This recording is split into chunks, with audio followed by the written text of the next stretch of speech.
नमस्ते भाई। कैसे हो आप लोग? सब मजे में हो गया? क्या आप लोग पढ़ने के लिए तैयार हो? क्या आप लोग पढ़ने के लिए तैयार हो? चलिए, तैयार ही हो गए तो अपनी नोटबुक, अपनी पेन को सामने रख दीजिए और जो मैं आप लोगों को करवाने वाला हूँ उसको आप लोग साथ साथ में नोट डाउन कीजिए। इससे जो पहले क्लास हुई थी उसमें हमने 12 पॉइंट देख के 5 सवाल कर लिए थे।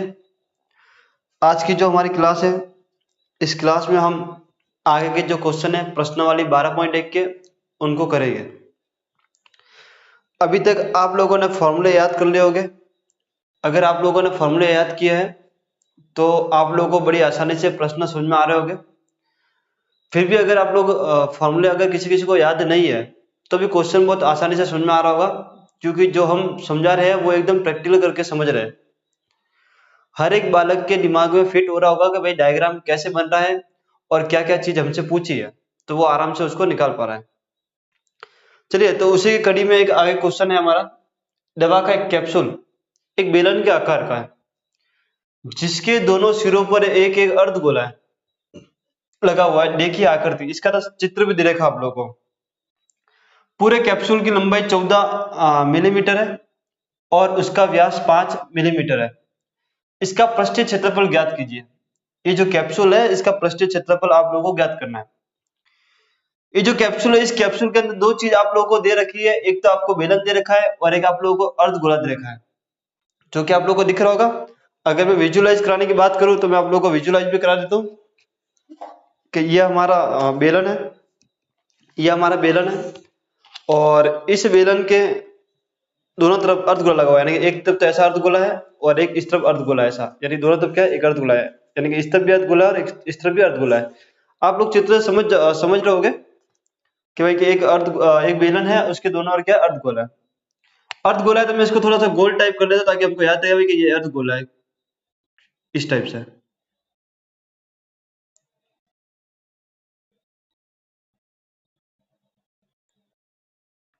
ये हमारा अर्धगोला है।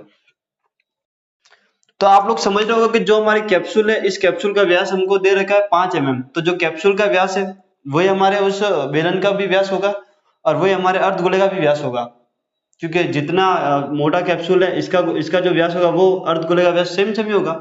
तो पहले हम ये डिटेल है या फिर ये जानकारी इसको लिख देते हैं।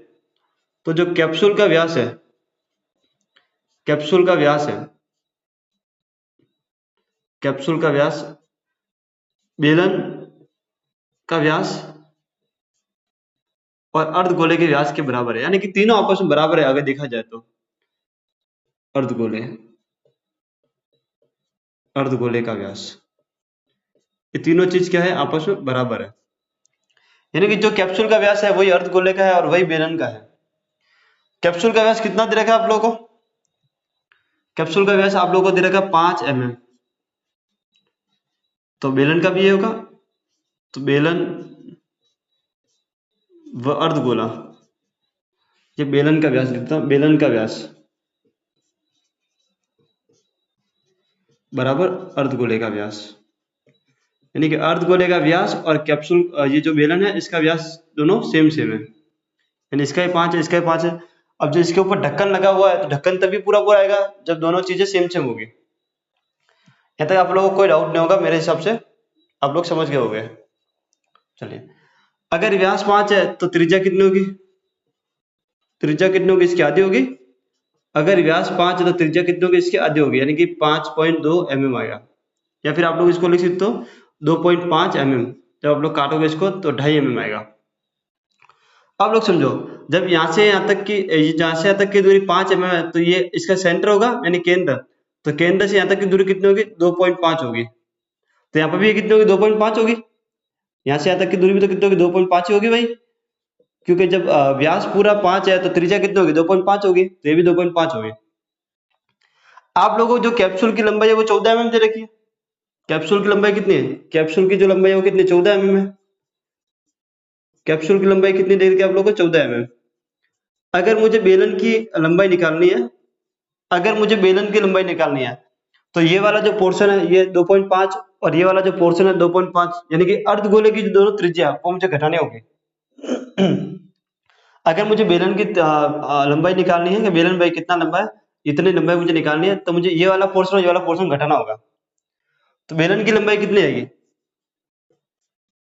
बेलन की लंबाई कितनी आएगी, तो बेलन की लंबाई क्या होगा, जो कैप्सूल की लंबाई है उसमें से हम क्या माइनस करेंगे, एक तो इस अर्धगोले की त्रिज्या और इस अर्धगोले की त्रिज्या, तो ये 2.5 है और ये 2.5 है, 2.5 और 2.5 मिलकर कितना हो जाएगा, 5 हो जाएगा। तो 14 में से 5 गया तो कितना आएगा, 9 mm, यानी कि 9 mm आएगा। जो आपका ये बेलन की ऊंचाई है वो कितनी आप लोगों की 9 मिलीमीटर, ये आप लोगों के बेलन की ऊंचाई है। यहां तक मेरे हिसाब से किसी को डाउट नहीं होगा। अब आप लोगों को बोला है कि जो ये कैप्सूल है, इस कैप्सूल का आपको पृष्ठीय क्षेत्रफल निकालना है, तो आप लोग कैप्सूल के ऊपर ऊपर पूरे हाथ घुमा सकते हो, यानी कि एक बेलन पर आप लोग हाथ घुमा सकते हो, और दो अर्धगोले, यानी कि एक गोला तो इस तरफ है और एक गोला इस तरफ है, इन दोनों पर आप लोग हाथ घुमा सकते हो, यानी कि इनको आप लोग टच कर सकते हो बाहर से, तो ये पृष्ठीय क्षेत्रफल होगा। तो ये दो अर्धगोला है, एक अर्धगोला तो ये है और एक अर्धगोला ये है, तो ये आधा है ये आधा है, तो ये पूरा हो जाएगा, आधा आधा जुड़ के पूरा हो जाएगा। तो इन दो अर्धगोलों को मैं एक बोल लेता हूँ, यानी कि एक गोला पूरा और एक बेलन। अगर मैं बेलन और गोलों को जोड़ता हूं मैं, तो कैप्सूल की आपका पृष्ठीय क्षेत्रफल आ जाएगा। तो यहां पर मैं लिखता हूं कैप्सूल का पृष्ठीय क्षेत्रफल क्या होगा, बेलन का वक्र पृष्ठीय क्षेत्रफल, क्योंकि बेलन का वक्र होगा, ढक्कन तो होगा नहीं, बेलन का वक्र पृष्ठीय क्षेत्रफल प्लस दो अर्धगोलों का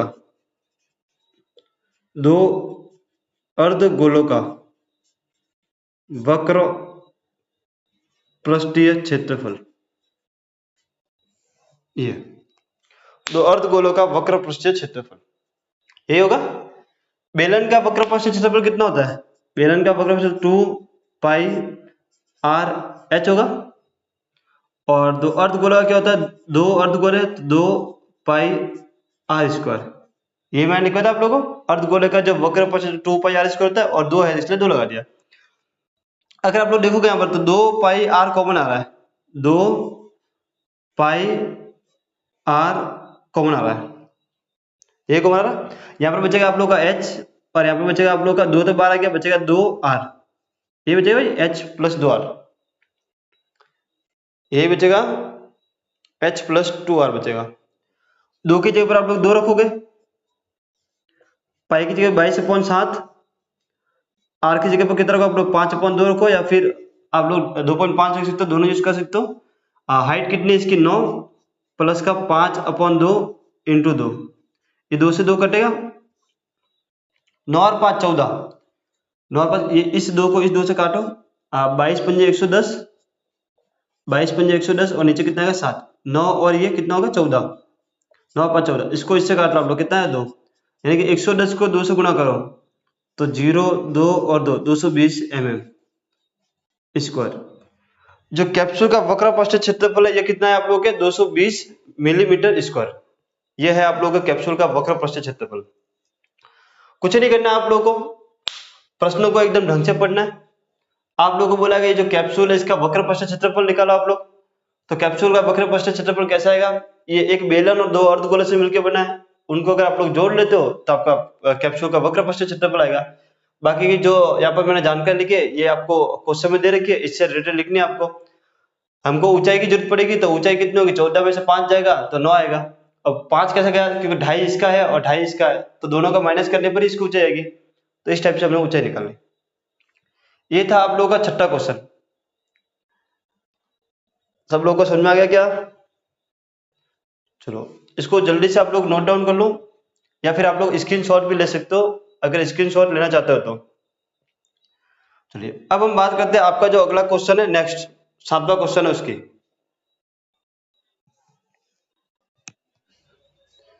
नेक्स्ट 7वां सवाल आप लोगों का, कोई तंबू एक बेलन के आकार का है जिस पर एक शंकु अध्यारोपित है। यदि बेलनाकार भाग की ऊंचाई और व्यास क्रमशः 2.1 और 4 मीटर है तथा शंकु की तिर्यक ऊंचाई 2.8 मीटर है, तो इस तंबू को बनाने में प्रयुक्त कैनवास का क्षेत्रफल ज्ञात कीजिए। साथ ही 500 रुपये प्रति मीटर स्क्वायर की दर से इसमें प्रयुक्त कैनवास की लागत ज्ञात कीजिए। ध्यान दीजिए कि तंबू के आधार को कैनवास से नहीं ढका जाता है। क्वेश्चन क्या कह रहा है आप लोग मेरे हिसाब से समझ गए होंगे। क्वेश्चन ये कहना चाह रहा है भाई कि एक बेलन है। क्वेश्चन ये कह रहा है भाई कि एक बेलन है और बेलन के ऊपर एक शंकु लगा हुआ है, यानी कि इस टाइप से ये आपका बेलन है और इस बेलन के ऊपर एक शंकु लगा हुआ है, यानी कि इस टाइप से, इस टाइप की आकृति आप लोगों को दिख रही होगी, इस टाइप की। यानी कि नीचे तो क्या है, एक बेलन है और ऊपर एक शंकु है। ये जो आकृति है ये आप लोगों ने जब आप लोग सर्कस देखने आते हो कहीं पर तो वहां पर देखी होगी। ऊपर तो क्या होता है, एक शंक्वाकार होता है और नीचे आप लोग का बेलन होता है, जिसको आप लोग हिंदी में तंबू बोलते हो। क्या बोलते हैं भाई लोग? तंबू।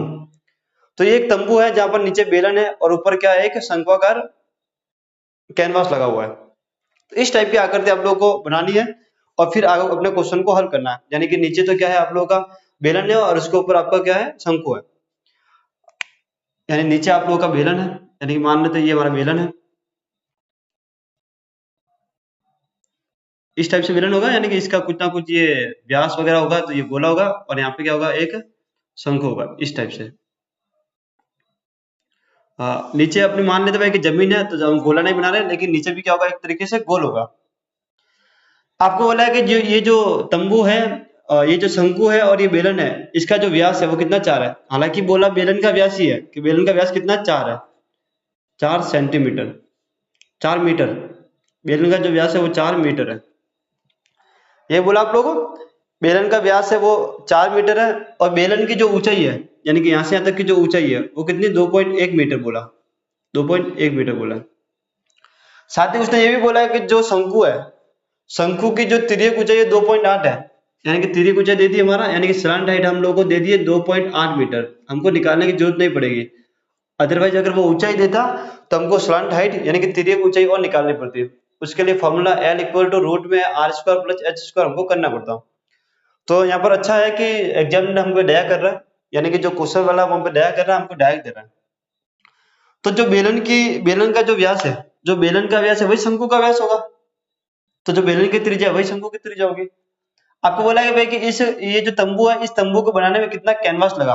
अब कैनवास एक कपड़ा आता है, उस कपड़े से ये क्या बनाया गया, आपका तंबू बनाया गया। तो इस तंबू में कितना कपड़ा यूज हुआ है वो आप लोगों को निकालना। उसने ये बोला कि नीचे कोई कपड़ा नहीं लगाया गया, यानी कि जो पृथ्वी है, पृथ्वी पर तंबू बनाओगे आप लोग तो नीचे कोई कपड़ा नहीं है, वो ऐसे ही है जैसे अपना फर्श होता है वैसे। तो कपड़ा कहाँ पर यूज होगा, यानी कि ये गोल गोल गोल गोल गोल यूज होगा नीचे, यानी कि नीचे एक बेलनाकार भाग में यूज हुआ होगा और उसके ऊपर एक शंक्वाकार भाग में यूज होगा, यानी कि ये शंकु वाला यूज हुआ और नीचे बेलन वाला यूज हुआ है। अगर मैं इन दोनों को जोड़ूंगा तो अपना कैनवास तो आ जाएगा, यानी जो कपड़ा लगा है वो आ जाएगा।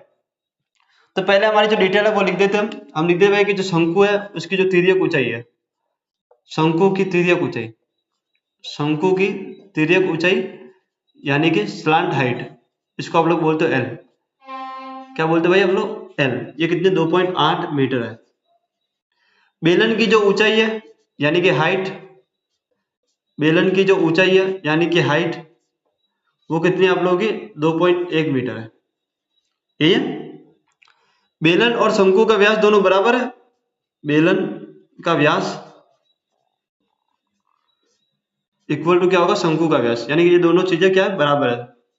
शंकु का व्यास ये दोनों बराबर है। बेलन और शंकु दोनों ही बराबर है तो इनकी त्रिज्या बराबर होगी। तो मान लेता हूँ कि इसकी जो त्रिज्या वो कितनी, r है, या फिर मैं लिख देता हूँ भाई व्यास, व्यास इक्वल टू कितना है आप लोगों का, व्यास कितना भाई लोग, 4 मीटर है। तो त्रिज्या कितनी होगी, त्रिज्या इसकी आधी होगी, यानी कि r इक्वल टू कितना होगा, 4/2, काटोगे आप लोग तो कितना है, 2 मीटर। ये आप लोगों की त्रिज्या है। हमें क्या करना है, इस तंबू का पृष्ठीय क्षेत्रफल निकालना है, यानी कि जो तंबू है आप लोगों का, तंबू का पृष्ठीय क्षेत्रफल। तो पृष्ठीय क्षेत्रफल कैसा आएगा, आप लोग बेलन को और शंकु को जोड़ोगे तो बेलन का वक्र पृष्ठीय क्षेत्रफल, बेलन का वक्र पृष्ठीय क्षेत्रफल प्लस क्या करना है आप लोगों को, शंकु का वक्र पृष्ठीय क्षेत्रफल, शंकु का वक्र पृष्ठीय क्षेत्रफल। क्योंकि नीचे बेलन है आप लोगों का, ऊपर शंकु है, इन दोनों को जोड़ोगे आप लोग तो आपका कैनवास आएगा जो यहाँ पर यूज हुआ, यानी कि यहाँ पर और यहाँ पर। बेलन का वक्र पृष्ठीय क्षेत्रफल क्या होता है, 2 पाई आर एच, शंकु का पाई आर एल, आर दोनों में सेम है और पाई भी सेम है, तो पाई आर आप लोग बाहर निकाल दो, अंदर बचेगा 2h यानी कॉमन ले लिया और यहाँ पे बचेगा एल। पाई का मतलब 22/7, आर का मतलब 2, 2 इंटू 2, एच कितना आप लोगों का 2.1 यानी कि 2.1 और एल कितना आप लोगों का 2.8, 2.8। ये 44/7 हो गया भाई, 22 दूनी 44/60। ये इसको इससे गुणा कर दो तो 2 और 4 यानी कि 4.2 आएगा और ये कितना रहेगा आप लोगों का 2.8। ये कितना रहेगा आप लोगों का 2.8। ये 2.8 और 4.2 को अगर आप लोग जोड़ दो तो 4 2 6, 6 और 1 7, तो ये 7 से ये 7 पूरा कट जाएगा, इसको जोड़ने पर 7 आएगा। इसको और इसको आप लोग जोड़ोगे तो 7 आएगा और 7 से 7 कट जाएगा। तो आप लोग का जो पृष्ठीय क्षेत्रफल आया वो कितना है आप लोग का 44 मीटर स्क्वायर, यानी कि जो आपको कपड़ा लगा है, जो कपड़ा लगा है वो कितना लगा 44 मीटर स्क्वायर कपड़ा लगा है, यानी आपका जो कैनवास है वो 44 मीटर स्क्वायर लगा है। साथ ही आप लोगों से उसने ये भी पूछा भाई कि 1 मीटर कैनवास का 500 रुपए। आप लोगों से ये भी पूछा भाई कि ये तंबू है, इस तंबू का पृष्ठीय क्षेत्रफल यानी कितना कैनवास लगा वो निकालो, तो वो तो कितना 44 मीटर स्क्वायर है। लेकिन उसने ये भी बोला है कि भाई कि 1 मीटर स्क्वायर का 500 रुपए, 1 मीटर स्क्वायर कैनवास का मूल्य कितना है 500 रुपए का मूल्य 500 रुपए। तो 44 का कितना होगा, तो 44 मीटर स्क्वायर कैनवास का मूल्य, कैनवास का मूल्य क्या करोगे आप लोग, जब एक पेंसिल 5 रुपए की है तो दो पेंसिल कितने होगी 10 रुपए की, क्या क्या आप लोगों को गुना किया, तो जब 1 मीटर स्क्वायर के 500 रुपए तो 44 मीटर स्क्वायर कितना होगा, तो आप लोगों को इसको इससे गुना करना है, तो 44 इंटू क्या करोगे आप लोग 500, तो आप लोगों के पैसा आएगा। ठीक है, 44 पंजे कितना होता है 220, यानी कितना आएगा 220 और 2 जीरो पीछे ही है, तो ये आएगा आप लोगों का, यानी 22,000 रुपये आप लोगों का आंसर आएगा। तो आप लोगों का जो कपड़ा लगने वाला है वो तो कितना लगेगा भाई आप लोगों के 44 मीटर स्क्वायर 44 मीटर स्क्वायर कपड़ा लगेगा, और आपको जो उसके पैसे भरने हैं, ये जो पैसे लगेंगे वो कितने लगेंगे आप लोगों के 22,000 रुपये लगेंगे। कितने लगे भाई 22,000 रुपये। इसमें कोई डाउट है क्या आप लोगों को, नहीं। तो बहुत ही अच्छा क्वेश्चन था जो आप लोगों को समझ में आ गया होगा। कुछ नहीं करना था हमें, नॉर्मल सी कैलकुलेशन थी और कैलकुलेशन में इतनी कोई हार्ड नहीं थी, एकदम सिंपल सादी सी कैलकुलेशन थी। बस ध्यान रहे आप लोगों को, ध्यान एक चीज रखने की, जब हम यहाँ पर लोग फॉर्मूले लगाते हैं, यानी कि जो भी दो ठोस जोड़ते हैं हम लोग, भले वो शंकु हो, गोला हो, अर्धगोला हो, जो भी ठोस हो, जब यहाँ पे फॉर्मूला लगाते हैं तो हमको इधर ही कैलकुलेशन को कम करना है। कम कैसे होगी, क्योंकि कुछ ना कुछ वहां पे सेम होगी, तो जो सेम होती है उसको हम लोग कॉमन निकाल लेते हैं। जैसे यहाँ पर पाई और आर दोनों में सेम सेम है तो इसको हमने कॉमन निकाल दिया।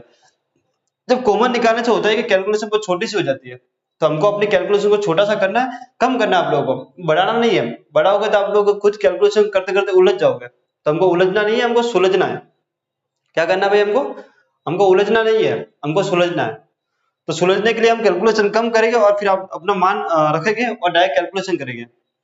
तो इसका आंसर क्या है 44 मीटर स्क्वायर, यानी जो कैनवास लगने वाला है वो 44 मीटर स्क्वायर है, और जो पैसे है वो कितना है 22,000 रुपए। तो ये आप लोगों का छठा 7वां क्वेश्चन था। अब हम बात करेंगे आपके जो नेक्स्ट क्वेश्चन है 8वें क्वेश्चन की।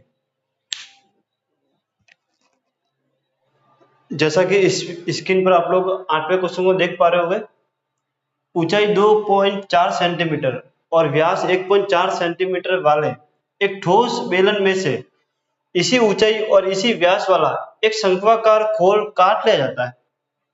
शेष बचे ठोस का निकटतम वर्ग सेंटीमीटर तक पृष्ठीय क्षेत्रफल ज्ञात कीजिए। यानी प्रश्न क्या कह रहा है, पहले आप लोग वो समझो, फिर आगे की कहानी को हम समझेंगे। प्रश्न ये कह रहा है कि एक जो 2.4 सेंटीमीटर की ऊंचाई है और 1.4 सेंटीमीटर वाला एक ठोस बेलन है। यानी कि समझो आप लोग ये बेलन है जिसकी ऊंचाई 1.4 सेंटीमीटर है और इसका जो व्यास है वो सॉरी जो ऊंचाई है वो 2.4 सेंटीमीटर है और व्यास 1.4 सेंटीमीटर है। मान लो ये है, इसके अंदर से, यानी कि ये जो बेलन है ये मान लो ये खोखला बेलन अपना, लेकिन अभी अपन मान लेते हैं कि ये पूरा लकड़ी का है, यानी कि इसके ये पूरा लकड़ी का भरा हुआ है, पूरी लकड़ी से भरा हुआ बेलन है। इसी ऊंचाई, यानी कि जितनी इसकी ऊंचाई है इसी ऊंचाई का और इसी व्यास वाला, यानी कि जितना इसका व्यास है उसी व्यास का एक शंक्वाकार खोल काट लिया जाता है। यानी कि इसके अंदर से आप लोग क्या करो, ये लकड़ी का बना हुआ है, इसके अंदर से आप लोग क्या, ये पूरा लकड़ी का बना हुआ पूरा, जितनी इसकी ऊंचाई है वो, जितना इसका व्यास है वो, इसी व्यास यानी इसी गोले का और इतनी ऊंचाई का आप लोग क्या करते हो, इसके अंदर शंकु काटते हो। जैसे मान लो ये काटोगे तो काटने पर वो आपको कुछ इस टाइप का दिखाई देगा, यानी इसको काटने पर आपको कुछ इस टाइप का दिखाई देगा, इस टाइप से। यानी कि ये बेलन था आप लोगों ने, पूरा लकड़ी का बेलन था, तो ये इसकी त्रिज्या ये वाली थी और इसकी लंबाई इतनी थी। तो इसी ऊंचाई और इसी त्रिज्या वाले का एक खोल अंदर से काट के निकाला जो शंकु काटता है, यानी इस टाइप से इसको काटा है पूरा गोल गोल गोल गोल ऐसे घुमाते घुमाते पूरा एक अंदर तक, ये ऐसा पूरा आप लोग ऐसा काटा है। तो इसकी आकृति कुछ इस टाइप की बनेगी। समझ में आ गया कि आप लोगों को इस टाइप की आकृति बनेगी। अब समझो, पहले मैं आप लोगों का डायग्राम बना था फिर आगे बढ़ते हैं। यानी कि आप लोग क्या करना है, एक बेलन है आप लोगों का, यानी को इस टाइप का जो बेलन है, इस टाइप का बेलन है आप लोगों का,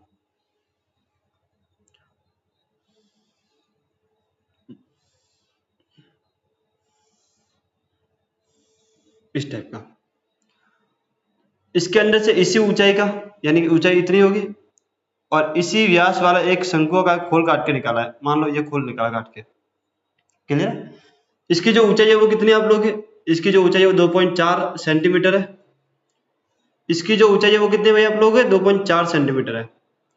जबकि इसका व्यास कितना है, इसका जो व्यास है वो कितना 1.4 सेंटीमीटर है, यानी कि इतना इसका व्यास है।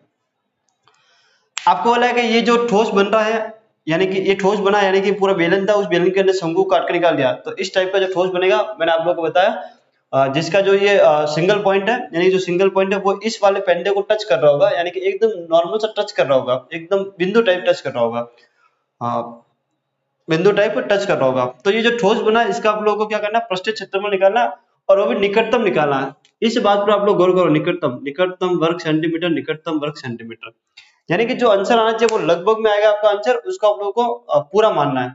जैसे समझो आप लोग अगर 11.2 है, 11.5, 11.6 आ गया तो आपको उसको 12 मानना है, और 11.2 आता है तो उसको आप लोगों को 10 मानना है। निकटतम का मतलब ये होता है अगर पॉइंट 5 से बड़ा होता है तो पूरा आगे वाला लेते हैं, और पॉइंट 5 से छोटा होता है तो जस्ट उसके पहले वाला लेते हैं। आप लोग समझ जाओगे अभी जब मैं करूंगा तब समझो। आपको वाला ये जो ठोस है इसका आप लोग पृष्ठीय क्षेत्रफल निकालो, तो पहले जो डाटा दे देगा वो लिख देता। तो आपका जो इसके अंदर एक तो बेलन और एक शंकु है, तो बेलन की जो त्रिज्या है या फिर बेलन का व्यास, बेलन का जो व्यास है वही शंकु का व्यास होगा, वही शंकु का व्यास होगा। दोनों बराबर हो गए क्योंकि दोनों का बोला भी है क्वेश्चन में भाई कि दोनों सेम सेम है, ऊंचाई भी दोनों की सेम दे रखी है। चलो मैं लिखता है व्यास कितना है इसका, व्यास है आप लोग का 1.4 है, व्यास कितना आप लोग का 1.4। तो त्रिज्या r कितनी होगी, मान लेता मैं त्रिज्या r है, त्रिज्या कितनी आप लोग की r है, त्रिज्या r है वो कितनी होगी 1.4 का आधा करोगे आप लोग तो कितना आएगा 0.7, 14 का आधा 7 होता है तो 0.7 सेंटीमीटर आएगा। ये भी सेंटीमीटर में इकाई आप लोग को जरूर लगानी है, इकाई अगर नहीं लगाओगे आप लोग तो बोर्ड पे आप लोगों के नंबर कट सकते हैं। बेलन की जो ऊंचाई है वही शंकु की ऊंचाई है, बेलन की जो ऊंचाई है वही शंकु की ऊंचाई है, बेलन की ऊंचाई इक्वल टू शंकु की ऊंचाई, दोनों चीजें बराबर है, शंकु की ऊंचाई क्वेश्चन में भी दे रखा है, और वैसे हम लोग ऐसे भी समझ गए थे कि भाई दोनों बराबर हो गए। तो h इक्वल टू कितना होगा आप लोगों का, h इक्वल टू 2.4 होगा, 2.4 सेंटीमीटर। अब समझो आप लोग, ये ठोस बन रहा है, ये ठोस एक तो बेलन है और एक शंकु है, इन दोनों को अगर मैं जोड़ता हूं तो आपका ठोस का जाएगा। लेकिन एक चीज इसमें ये ध्यान रखने वाली बात है कि अगर मैं इस खोल को काट के निकालता हूं तो मैं यहाँ पर तो पूरा हाथ टच कर पाऊंगा, यानी कि यहाँ पर तो पूरा हाथ टच कर पाऊंगा, अंदर जो शंक्वाकार है इस पर भी मैं हाथ टच कर पाऊंगा। लेकिन अगर आप लोग देखोगे तो मैंने कहा था कि ये जो बेलन है ये लकड़ी का है, तो यहाँ पर भी तो पूरा एक वृत्त बना हुआ होगा, यहाँ से तो एक नॉर्मल सा पॉइंट जाएगा। अगर मैं इसको खोद के बाहर निकालूंगा तो इस शंकु पूरा पूरा पूरा पूरा अंदर जा जाएगा, जाता है। जो सिंगल पॉइंट होगा यहाँ पर देखो आप लोग, जो सिंगल पॉइंट होगा वो यहाँ पर टच कर रहा होगा, यहाँ पर जो खोल होगा उस पर टच कर रहा होगा। तो यानी कि ये वाला पूरा भाग तो लेना ही पड़ेगा आप लोगों को, क्योंकि आपका जो हाथ है वो यहाँ पर घूम रहा है पूरा, इसके अंदर भी आप लोग घुमा सक रहे हो, लेकिन ये जो खोल है इस पर तो घूमेगा आप लोग का, यानी कि जो पेंदा है, जो बेस है आप लोग का, जो आधार है, इस पर भी आप लोग हाथ घुमा पाओगे। यहाँ से नॉर्मल सा एक बिंदु जाएगा शंकु के आकार का। आज समझा गया आप लोगों को, यानी कि बेलन को जो बेलन को लेना है आप लोग को, फिर शंकु को भी लेना है आप लोगों को, और साथ में ये जो लकड़ी का जो आधार है आप लोग का, जो आपका बेस है, यानी कि जो आपका आधार है, और आधार का क्षेत्रफल को भी आपको जोड़ना है। और आधार अगर आप लोग देखोगे तो एक वृत्त के टाइप का है, किस टाइप का आप लोग का आधार, एक वृत्त का, यानी कि एक वृत्त है, एक बेलन है और एक शंकु है। इन तीनों को अगर आप लोग जोड़ोगे तब आप लोग का जाके आंसर आएगा। बात समझ आ रही है कि आप लोग को, सबको समझ में आ रहा होगा। चलिए, तो ठोस, ठोस का पृष्ठीय क्षेत्रफल कौन कौन सा होगा? एक तो बेलन का होगा, बेलन का वक्र पृष्ठीय क्षेत्रफल प्लस बेलन के आधार का, वही तो जुड़ेगा नीचे वाला, बेलन का आधार, बेलन के आधार का वक्र पृष्ठीय क्षेत्रफल प्लस शंकु का वक्र पृष्ठीय क्षेत्रफल, शंकु का वक्र पृष्ठीय क्षेत्रफल। जो चीज दे रखी है, जैसे बेलन के वक्र पृष्ठीय क्षेत्रफल की बात करूं मैं तो 2 पाई आर एच, आर भी है एच भी है हमारे पास में। बेलन के आधार के वक्र पृष्ठीय क्षेत्रफल की बात करूं तो बेलन का आधार एक वृत्त होता है और वृत्त का फॉर्मूला पाई आर स्क्वायर यानी कि आर है। शंकु का वक्र पृष्ठीय क्षेत्रफल की बात करूं तो पाई आर एल होता है और एल का मान हमारे पास में नहीं है, तो हमें एल का मान निकालना होगा। मैंने आप लोगों को कहा था कि जो एल का मान है उसका फॉर्मूला आप लोगों को याद हो जाना चाहिए, तिर्यक ऊंचाई। क्या बोलते हैं हम इसको? तिर्यक ऊंचाई यानी कि स्लांट हाइट, तिर्यक ऊंचाई। एल इक्वल टू कितना होगा? रूट में R square plus H square, R square plus H square. तो एल इक्वल टू आर कितना आप लोग का? आर तो ये होगा भाई इसकी ऊंचाई है, जो यहाँ से लेके यहाँ तक इसकी ऊंचाई है, तो वही यहाँ से यहाँ तक ऊंचाई है, लेकिन हमको तिर्यक ऊंचाई चाहिए। तो आर आप लोगों का कितना है? आर आप लोगों का कितना है? 0.7, 0.7 का वर्ग। और एच आप लोगों को कितना? 2.4 का वर्ग। अगर 7 का वर्ग करूं मैं तो कितना होगा? 49 होगा, लेकिन ये तो कितना है? 0.7 है, तो ये कितना आएगा? 0.49 आएगा, यानी कि 0.79 आएगा, प्लस का 2.4 यानी कि 24 का वर्ग कितना? 576, तो 5.76 आएगा, 5.76 आएगा, यानी कि यहाँ पे पॉइंट आएगा और यहाँ पे आएगा। समझो आप लोग? 7 का वर्ग कितना होता है? 49, लेकिन 0.7 है तो 49 कहाँ पर आएगा? पॉइंट से पहले आएगा, पॉइंट के बाद आएगा। वैसे यहाँ पर 2.4 है तो 24 का वर्ग हमें पता है कितना था? 576 होता है। 2.4 का तो आपको आता नहीं है, 24 का तो आता है आप लोगों को, तो 24 का कितना? 576 होता है, तो ये 76 पीछे और पॉइंट 5 आएगा आगे। समझ आ गया क्या? अगर आप लोग इसको जोड़ते हो, एड इक्वल टू, अगर आप लोग इसको जोड़ोगे तो 9 6 5 80 लगी 1 6 4 10 11 12 80 लगी 1 6, यानी कि 6.25 आया। अब 6.25 किसका 6.25 को अगर आप लोग वर्गमूल से बाहर निकालोगे तो किसका होगा वो आप लोगों को नहीं पता, लेकिन ये तो पता है कि 625 25 का वर्ग होता है, तो बाहर आने पे कितना होगा? ये 25 होगा।